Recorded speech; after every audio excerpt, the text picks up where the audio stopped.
Hi students, last lecture में हमने negation of compound statement देखा था और एक्सरसाइज 1.8 सॉल्व किया था। तो आज के लेक्चर में हम अलजेब्रा ऑफ स्टेटमेंट देखेंगे और एक्सरसाइज 1.9 सॉल्व करेंगे।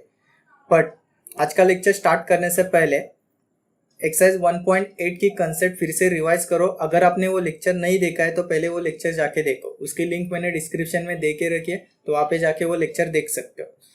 उसका इंपॉर्टेंस आज के लेक्चर में आपको समझ में आएगा क्योंकि उसके कुछ कंसेप्ट हम आज के लेक्चर में यूज करने वाले हैं। ठीक है, फिर आज का लेक्चर स्टार्ट करते हैं।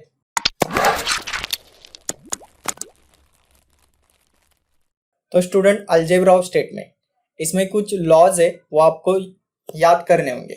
ये आपका table as it is book में दिया है, उसमें से मैंने ये कॉपी पेस्ट करके यहाँ पे रख दिया है। ओके, तो ये लॉज अगर आपके दिमाग में होंगे तो एक्सरसाइज 1.9 आराम से सॉल्व कर लोगे। तो ये टेबल देखने के बाद डरने की जरूरत नहीं है, ये लॉ बहुत इजी है और इसके भी मैं कुछ ट्रिक बताऊंगा, उससे लॉस आराम से दिमाग में रह जाएंगे। पहला लॉ तो देखते हैं, इडइम्पोर्टेंट लॉ। ये सिंपल लॉ है, पी और पी मतलब दो स्टेटमेंट सेम है तो उसके बदले में एक स्टेटमेंट लिख दो। यहाँ पे भी दो स्टेटमेंट सेम है, उसके बदले में एक स्टेटमेंट लिख दो। बट यहाँ पे ऐसे मत करना पी एंड निगेशन पी, दो स्टेटमेंट सेम नहीं है तो उसके जगह पी नहीं लिख सकते हो, दोनों भी सेम होने चाहिए। ओके, समझो आपको Q एंड Q दिया है तो उसके जगह आप Q लिख सकते हो। Next, associative law. Associative law क्या कहता है, अगर ऐसी कंडीशन होगी दोनों तरफ सेम साइन, मतलब यहाँ पे भी और यहाँ पे भी और किसी को ब्रैकेट दिया होगा तो आप यहाँ पे किसी को भी ब्रैकेट दे सकते हो। P और Q ब्रैकेट करके बाद में R को बाहर रख सकते हो जैसे कि यहाँ पे किया है। ओके, या फिर ब्रैकेट पूरा निकाल सकते हो या फिर ऐसे भी कर सकते हो, P और R बाहर Q होगा, पर ये सेम होने चाहिए, ये और ये सेम होने चाहिए। जैसे कि यहाँ पे एंड सेम है तो आप कहीं पे भी ब्रैकेट लगा सकते हो, ये एसोसिएटिव लॉ कहते हैं। बाद में क्यूमुलेटिव लॉ। क्यूमुलेटिव लॉ क्या कहता है, P और Q को आप Q और P लिख सकते हो उल्टा, जैसे कि P एंड Q को आप Q एंड P लिख सकते हो। ठीक है, ये इंपॉर्टेंट लॉ है, यहाँ से बहुत इंपॉर्टेंट लॉ स्टार्ट होते हैं। डिस्ट्रीब्यूटिव लॉ, ये क्या कहता है, अगर P और ब्रैकेट Q एंड R हुआ, देखो ये इसके जैसा नहीं है, यहाँ पे और है यहाँ पे एंड है, तो आप उसके जगह ये स्टेटमेंट लिख सकते हो। तो इसको याद रखने के लिए क्या याद रखो, ब्रैकेट मल्टीप्लिकेशन। एक एग्जांपल लेते हैं, समझो बाहर ऐसा 2 है और इनटू लिखा है और ब्रैकेट में x प्लस y लिखा है, तो अब इसको कैसे करोगे, 2 इंटू एक्स एक ब्रैकेट दोगे, बाद में प्लस लिखोगे 2 इंटू वाई। क्लियर। सिमिलरली ऐसे ही यहाँ पे P है एंड है और Q और R सेम रूल अप्लाई करो, ये P और इस ब्रैकेट को मल्टीप्लाई होने वाला है, मतलब एक बार Q को मल्टीप्लाई करेगा, एक बार R को मल्टीप्लाई करेगा। सो P और Q एंड P और R। सिमिलरली इस तरफ P एंड इस ब्रैकेट को मल्टीप्लाई करेगा, एक बार Q के साथ एक बार R के साथ। सो P एंड Q और P एंड R। क्लियर, ये बीच का और दो ब्रैकेट के बीच में आएगा। Next, identity law. Identity law क्या कहता है, देखो P और C होगा तो उसके जगह P लिख सकते हो, P और T होगा तो उसके जगह T लिख सकते हो। अब इसको कैसे याद रखोगे, C और T को 0 1 याद रखना, फॉल्स 0 ट्रू फॉल्स, ऐसे ट्रू 1। सो P प्लस 0, आंसर क्या आता है P। P प्लस 1 ये चेंज होता है तो P प्लस 1 नहीं लिखोगे, यहाँ पे T लिखोगे, चेंज होता है तो इसके सामने जो कुछ भी होगा वो लिखोगे। सिमिलरली देखो P इंटू 0, P इंटू 0 0 आएगा, P इंटू 1 P आता है तो P लिख दिया। तो ऐसा कुछ रूल नहीं है, सिर्फ इसके हिसाब से याद रख सकते हो, लॉ आराम से याद हो जाएंगे। Complement law. कंप्लीमेंट लॉ, एक पॉजिटिव एक नेगेटिव तो उसके जगह, और बीच में और होगा तो उसके जगह आप T लिख सकते हो। एक पॉजिटिव एक नेगेटिव बीच में एंड होगा तो उसके जगह C लिख सकते हो। तो इसको भी याद कैसे रखोगे, पॉजिटिव मतलब हम एज्यूम करते हैं T, ऐसा एज्यूम करते हैं ये T, नेगेटिव मतलब C एज्यूम करते हैं, और मतलब प्लस। सो 1 प्लस 0 1 ही आता है तो इसके वजह से T लिखोगे। सिमिलर रूल यहाँ पे अप्लाई करते, T इंटू C मतलब 1 इंटू 0 0 आता है, ठीक है, कंप्लीमेंट लॉ इस तरह से याद रख सकते हो। Evolution law, negation of negation आप पॉजिटिव लिख सकते हो। बाद में डी मॉर्गन्स लॉ, ये इंपॉर्टेंट है, लास्ट लेक्चर में हमने पढ़ा था। डी मॉर्गन्स मतलब निगेशन वाला, निगेशन ऑफ डिसजंक्शन और निगेशन ऑफ कंजंक्शन। ये निगेशन ऑफ डिसजंक्शन है, जो ब्रैकेट फोर्ड के अंदर आएगा निगेशन, तो negation of P and negation of Q बन जाएगा। ओके, दोनों तरफ निगेटिव, बीच का साइन चेंज। सिमिलरली यहाँ पे देखो, दोनों तरफ निगेटिव, बीच का साइन चेंज, एंड के जगह और। कॉन्ट्रापॉजिटिव है, हमने लास्ट लेक्चर में देखा था, इन कन्वर्स, इनवर्स, कॉन्ट्रापॉजिटिव, उसमें देखा था। पी एरो क्यू के जगह आप negation of Q arrow negation of P लिख सकते हो। इस टेबल के अलावा मैंने 2 लॉ ऐड कर दिए जो आपको इस एक्सरसाइज में यूज होंगे। ये इम्प्लीकेशन और double implication law. Implication law क्या कहता है, पी एरो क्यू के जगह आप negation of P arrow Q लिख सकते हो। सिमिलरली अगर आपको क्यू एरो पी दिया तो आप निगेशन ऑफ क्यू और पी लिखोगे। ठीक है, पहला वाला निगेटिव आएगा, बाद में पॉजिटिव।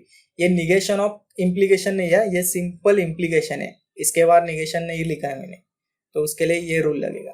ठीक है, डबल इम्प्लीकेशन क्या कहता है, P arrow Q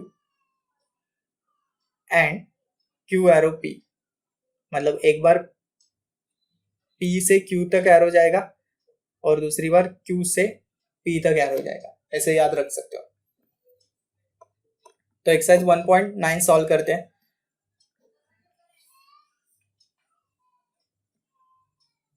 without using the truth table show that, हमें ये प्रूव करना है LHS is equal to RHS, वो भी ट्रूथ टेबल यूज किए बिना। ट्रूथ टेबल यहाँ पे यूज नहीं करना है। ओके, तो देखते हैं कैसे सॉल्व होता है LHS।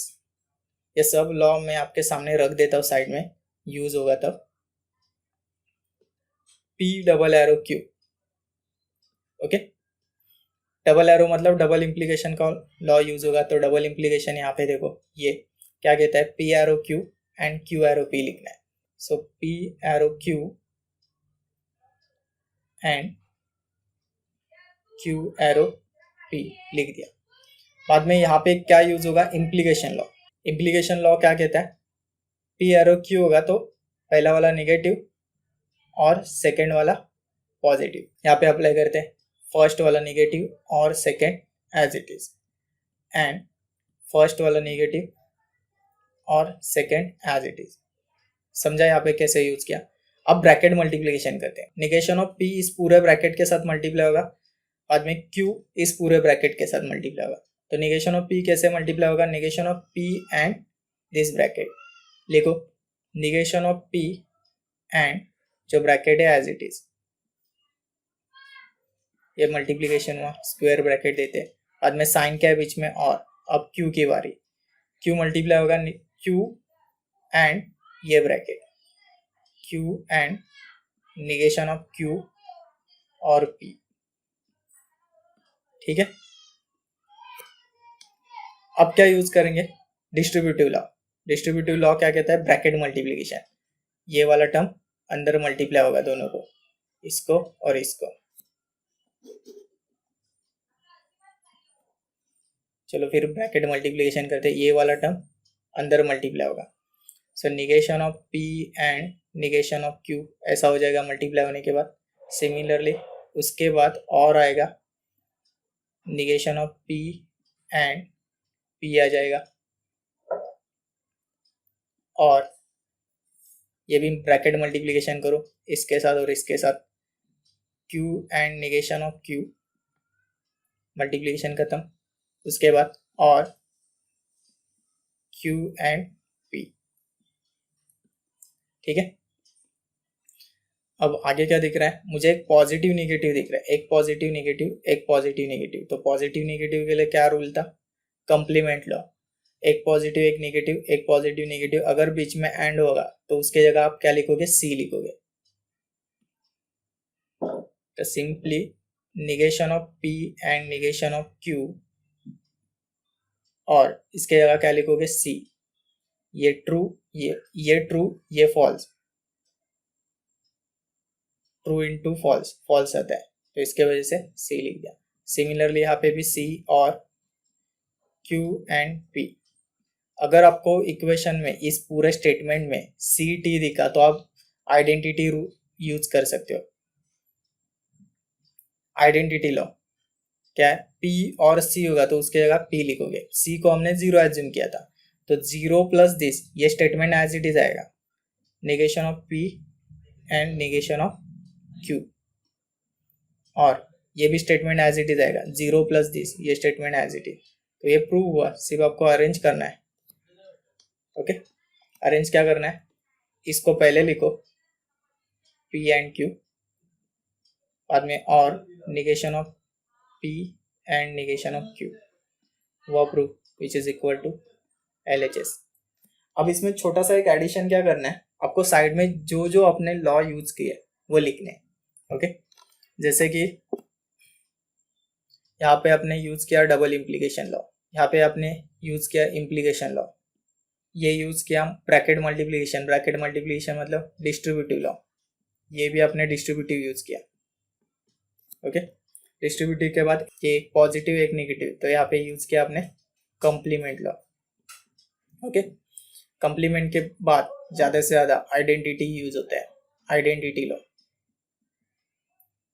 ओके, उसके बाद प्रूव, सिर्फ आपने अरेंज किया, अरेंज के लिए क्या है, कौन सा लॉ है देखते हैं, यहाँ पे तो मैंने नहीं लिखा है।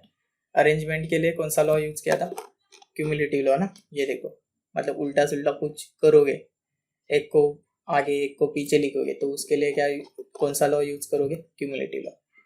सिर्फ आपको ये लिखना है सेट में। इसमें क्या है, इसमें आपको ये पूरा स्टेटमेंट P प्रूव करना है, मतलब इसको सॉल्व करके आपका आंसर P आना चाहिए। तो लिखते क्या होता है देखते हैं, LHS P and negation of P और Q और नेगेशन ऑफ Q,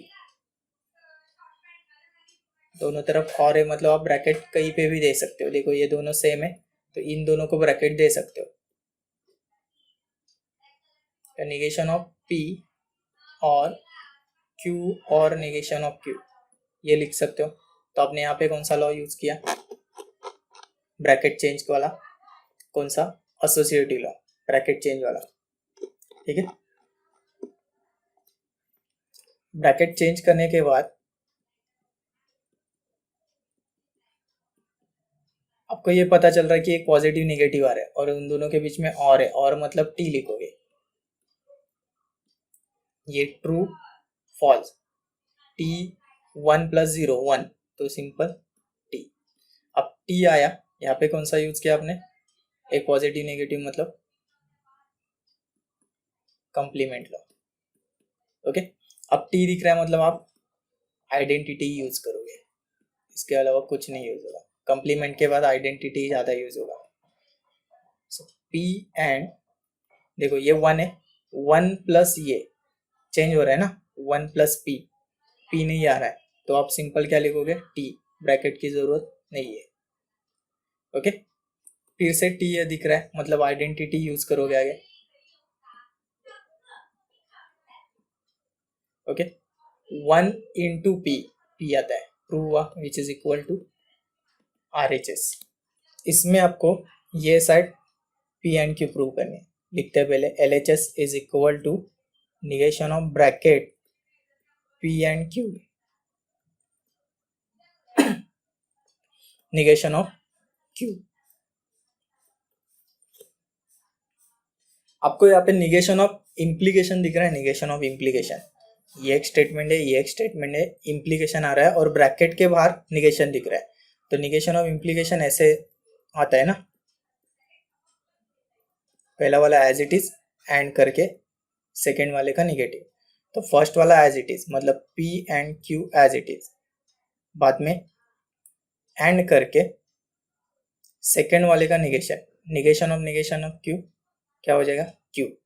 ओके, दोनों तरफ एंड है तो कहीं पे भी आप ब्रैकेट दे सकते हो, Q एंड Q लिख सकते हो।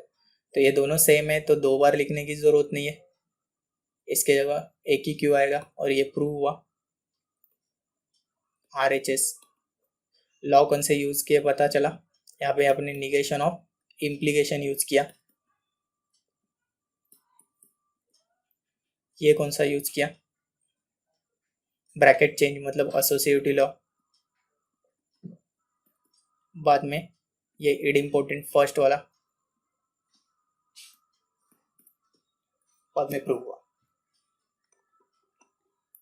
4 बड़ा क्वेश्चन लग रहा है, ठीक है सॉल्व करते हैं। इस क्वेश्चन को देख के ऐसा पता चल रहा है कि दोनों को सॉल्व करना पड़ेगा, LHS को और RHS को बाद में प्रूव करना पड़ेगा। LHS इक्वल टू RHS, तो LHS को देखते हैं। Negation of R implies negation of P and Q। तो यहाँ पे इम्प्लाइज दिख रहा है तो इम्प्लीकेशन लॉ यूज करोगे, निगेशन ऑफ इम्प्लीकेशन नहीं। अगर ये ब्रैकेट के बाहर निगेशन होता तो निगेशन ऑफ इम्प्लीकेशन यूज करते।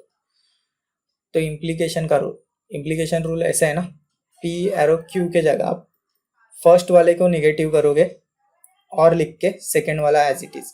तो इसका अगर निगेटिव करोगे निगेशन R दिखेगा, उसके बाद और लिख के सेकेंड वाला as it is, negation of P and Q, ये as it is.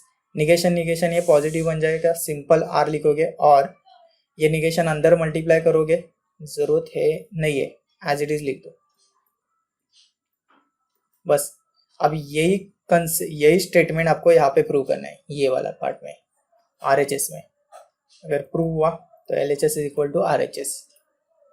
Negation of Q arrow R implies negation of P। तो आप एक एज्यूम कर सकते हो, ये अपना एक स्टेटमेंट है, ये एक स्टेटमेंट है, दोनों के बीच में एरो आ रहा है तो सेम रूल अप्लाई करोगे, नहीं implication law. Okay, implication law मतलब फर्स्ट वाले का निगेशन और सेकेंड वाला एज इट इज।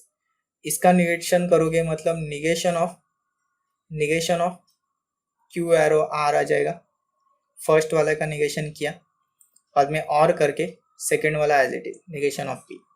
अब निगेशन ये पॉजिटिव बन जाएगा, मतलब बचेगा क्या, Q एरो R और निगेशन ऑफ P। फिर से वही रूल, इम्प्लीकेशन फर्स्ट वाला निगेटिव और सेकेंड वाला एज इट इज और निगेशन ऑफ P, ठीक है। अब इन दोनों को एक साथ रख सकते हो, निगेशन ऑफ P और निगेशन ऑफ Q और R। इन दोनों में से निगेशन कॉमन निकालोगे, निगेटिव कॉमन निकालोगे तो निगेशन ऑफ डिसजंक्शन कंजंक्शन पता है ना, ये बाहर जाएगा तो ये P बीच का साइन चेंज हो जाएगा एंड Q और R देखो सेम आया, ये और ये सेम ही है, सिर्फ R को आगे लिखना है, R और negation of P and Q हुआ सेम। तो LHS is equal to RHS लिख सकते हो। सिर्फ साइड में लॉ लिखना अच्छे से। फिर इसमें एरो दिख रहा है मतलब इम्प्लीकेशन ज़्यादा यूज होगा, देख के तो पता चल रहा है। तो यहाँ पे भी LHS is equal to RHS मतलब दोनों को सेपरेट सॉल्व करना पड़ेगा। LHS P और Q arrow R, implication law first वाले को निगेटिव मतलब P एरो Q को निगेटिव और एंड करके सेकेंड वाला एज इट इज, गलती हुई, और करके सेकेंड वाला एज इट इज। चलो ये पार्ट मुझे इसमें प्रूव करना है। RHS P arrow R and Q arrow R, okay. Implication law first वाला निगेटिव और सेकेंड वाला as it is and first वाला निगेटिव और सेकेंड वाला एज इट इज। अब दोनों ब्रैकेट को देख के ये दिख रहा है और R सेम आ रहा है, ओके। तो दोनों को कॉमन निकालो, दोनों ब्रैकेट में से ये पार्ट कॉमन निकाल दिया, बाहर फेंक दो उसको, तो बचेगा क्या, निगेशन ऑफ P बचा, ये तो गया है, उसके बाद एंड बच रहा है और निगेशन ऑफ Q बच रहा है, इसको ब्रैकेट दे दो और बाहर क्या आया और R, ठीक है। इन दोनों में से निगेशन कॉमन निकालो, निगेशन कॉमन निकाल दिया तो ये P एंड के जगह और Q और R हुआ ना, LHS is equal to RHS same आया। Question 2, using the algebra of statement prove that, ये हमें प्रूव करना है, मतलब इस पूरे स्टेटमेंट को हमें P प्रूव करना है। देखते हैं कैसे होता है। LHS is equal to P and Q और R और negation of R and negation of Q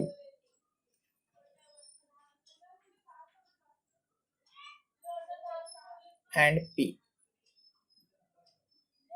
okay, तो मुझे यहाँ पे देख के ये पता चल रहा है इन दोनों में से निगेशन कॉमन आ सकता है। P एंड Q और R,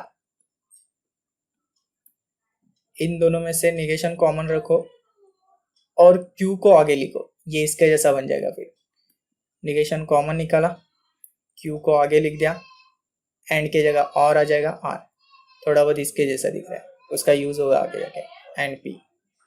ठीक है, तो दोनों ब्रैकेट में मुझे P एंड सेम दिख रहा है, तो कॉमन निकालो। मैंने P एंड एक ही बार लिख दिया, मतलब कॉमन निकाल दिया। तो यहाँ पे क्या बच रहा है, ये पार्ट Q और R, उसके बाद ये और बच रहा है निगेशन ऑफ Q और R, ये बच रहा है। ठीक है, तो अब क्या पता चल रहा है इसमें, अब ये मुझे पता चल रहा है कि ये एक पॉजिटिव है, सेम स्टेटमेंट है निगेटिव है, तो एक पॉजिटिव एक निगेटिव उनके बीच में और आ रहा है, तो T लिखोगे, QT लिखोगे, या समझते ये ट्रू है ये फॉल्स है। ट्रू और फॉल्स, ट्रू लिखते हो एडिशन करके, T लिख दिया। T लिखने के बाद आइडेंटिटी लॉ यूज होगा, 1 एज्यूम करते हैं, 1 इंटू P हुआ RHS। सिर्फ आपको क्या करना है, इसमें साइड में लॉज लिखते जाने हैं, कौन से लॉज यूज हो रहे। ठीक है, वो मैं यहाँ पे ज़्यादा मेंशन नहीं कर रहा हूँ, वीडियो बहुत लंबा हो जाएगा। आगे चलते हैं, सेकेंड क्वेश्चन। ये भी बहुत बड़ा क्वेश्चन लग रहा है, पर सॉल्व हो जाएगा जल्दी से। P और Q and P and negation of Q और negation of P and negation of Q। चलो, इसमें क्या दिख रहा है, सब P सेम दिख रहे, बाद में ये Q दो स्टेटमेंट यूज हुए और कुछ तो कॉमन निकल सकता है इसमें से, ढूंढो। मुझे ये पार्ट दिख रहा है कॉमन। सिमिलरली ऐसे भी कर सकते हो, ये पार्ट भी कॉमन है, उस वे से भी जाओगे सेम ही आंसर आएगा। इन दोनों को कॉमन निकालो, P एंड को कॉमन निकाला, उसके बाद बचेगा क्या, यहाँ पे Q बचा, उसके बाद और बचा, उसके बाद निगेशन ऑफ Q बचा। ठीक है, और आगे वाला statement as it is, negation of P and negation of Q। ठीक है, एक पॉजिटिव एक नेगेटिव उसके बीच में, और तो क्या लिखोगे, T और negation of P and negation of Q। 1 into P, simple P आएगा, और negation of P and negation of Q, इसको ब्रैकेट है। अब क्या करोगे, ब्रैकेट मल्टीप्लीकेशन, ये इसके साथ और Q के साथ मल्टीप्लाई होगा ये वाला टर्म, सो करो मल्टीप्लीकेशन, P और निगेशन ऑफ P बीच में, एंड P और निगेशन ऑफ Q। एक पॉजिटिव एक नेगेटिव और आ रहा है बीच में, तो सिंपल T लिखोगे, एंड P और निगेशन ऑफ Q आ जाएगा। अब इसको 1 एज्यूम करो, 1 इंटू ये स्टेटमेंट, 1 इंटू एनीथिंग, वो स्टेटमेंट एज इट इज आएगा, सो P और निगेशन ऑफ Q आएगा, तो प्रूव हुआ RHS। क्लियर, सिर्फ साइड में लॉज लिखना बस। क्वेश्चन 3 एक्चुअली क्वेश्चन 1 जैसा है, जो सबसे पहले क्वेश्चन सॉल्व किया उसके जैसा ही है। ब्रैकेट मल्टीप्लिकेशन करना है दोनों तरफ, सेम आंसर आएगा।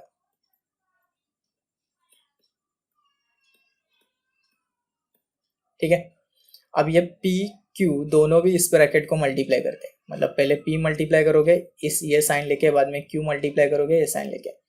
कैसे मल्टीप्लाई करोगे, P एंड और ये ब्रैकेट, ओके, ब्रैकेट क्लोज कर दो, स्क्वायर ब्रैकेट देके, बीच में साइन क्या है और। अब Q की बारी है, Q एंड ये bracket, Q and negation of P और निगेशन ऑफ Q। अब सेम ब्रैकेट मल्टीप्लाई करोगे, करो multiply, P and negation P, बीच में और आएगा P and negation of Q, और Q and negation of P, बीच में और Q and negation of Q. Okay, यहाँ पे क्या दिख रहा है, एक पॉजिटिव एक निगेटिव, एक पॉजिटिव एक नेगेटिव एंड आ रहा है, मतलब सिंपल सी लिखोगे P and negation of Q. और यहाँ पे भी देखो सिमिलरली एक पॉजिटिव नेगेटिव, इसको एज इट इज लिखना, इसके जगह सी आएगा। ठीक है, सी मतलब zero, zero plus anything, zero plus one समझो वन आता है, जीरो प्लस फाइव करोगे फाइव आएगा, मतलब ये आंसर, ये पार्ट एज इट इज लिखोगे P and negation of Q. ये कौन सा लॉ यूज कर रहे हो, आइडेंटिटी लॉ, साइड में लिखना, और इसके जगह भी ये same as it is Q and negation of P. तो ये प्रूव हुआ, सेम यही चाहिए, सिर्फ उल्टे फॉर्म में लिखना, मतलब P and negation of Q लिख दिया है, इसमें पी को आगे लिख दो,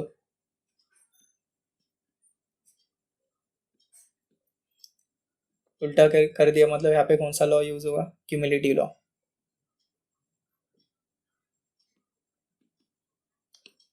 ठीक है, प्रूव हुआ RHS। तो एक्सरसाइज 1.9 खत्म हुआ। इसमें इस एक्सरसाइज में तो कौन से क्वेश्चन बचे नहीं है, पूरे के पूरे मैंने सॉल्व कर दिया। तो आपको क्या करना है, सॉल्व एग्जाम्पल सॉल्व करने हैं। इसमें 4-5 सॉल्व एग्जाम्पल है, वो सॉल्व करो तो आपकी प्रैक्टिस हो जाएगी। और फिर से एक्सरसाइज ट्राई करना ये सॉल्यूशन बिना देके, तो उससे अच्छे से हो जाएगा। देखो लॉजिक में सबसे डिफिकल्ट यही एक्सरसाइज है, क्योंकि इसमें आपको लॉ याद रखने पड़ते हैं और उसको अप्लाई करना पड़ता है। ठीक है, बाकी पूरा लॉजिक इजी है, पर मुझे नहीं लगता ये उतना डिफिकल्ट है कि हो ही नहीं सकता है एक्सरसाइज। ओके, अगर ट्राई करोगे अच्छे से, वो मेरे ट्रिक दिमाग में रखोगे, तो एक्सरसाइज आराम से सॉल्व कर लोगे। ठीक है, फिर थैंक यू स्टूडेंट।